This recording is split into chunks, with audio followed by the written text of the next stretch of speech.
ایک ڈاکو تھا جس کی ساری زندگی ڈاکہ زنی میں گزری۔ جب بوڑھا ہو گیا، جسم میں طاقت نہ رہی، اعصاب کمزور ہو گئے اور ڈاکہ ڈالنے سے عاجز ہو گیا تو فاقوں کو نوبت پہنچنے لگی اور گزر بسر کی کوئی صورت نہ رہی۔ آخر اس نے اپنے دوستوں سے مشورہ کیا کہ اب کیا کرنا چاہیے۔ دوستوں نے مشورہ دیا کہ پیر بن جاؤ۔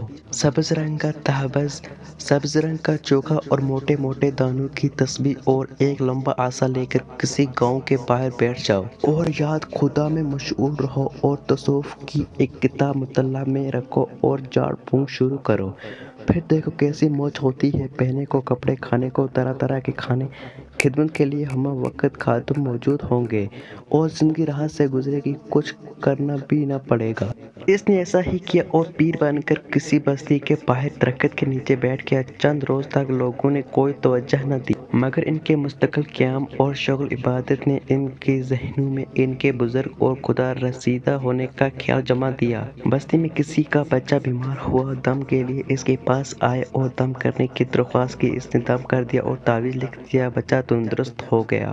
بچہ کا تندرست ہونا تھا کہ پوری بستی میں اس کی بزرگی اور لوگ اپنی مشکلات میں دعائیں کرانے کے لیے حاضر ہونے لگے اور نذرانے آنے لگے اور چند ہی روز میں اچھا خاصا کام چل گیا۔ دکان جم گئی، کھانے پینے کی کمی نہ رہی۔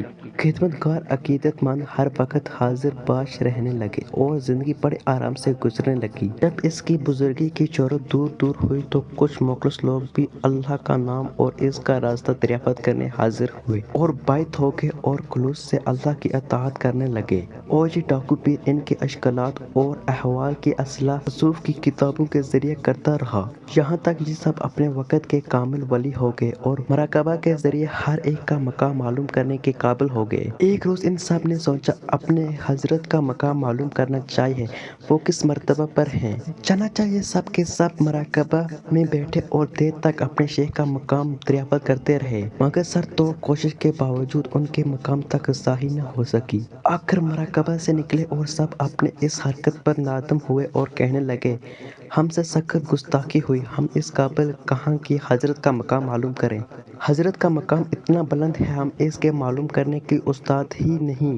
چل کر حضرت سے معافی مانگنی چاہیے، ورنہ کہیں ایسا نہ ہو ہماری اس گستاخی سے یہ عطا شدہ دولت ہی چھن جائے۔ چنانچہ خلوت میں یہ سب اپنے شیخ کی خدمت میں حاضر ہوئے اور گستاخی ذکر کر کے معافی چاہنے لگے۔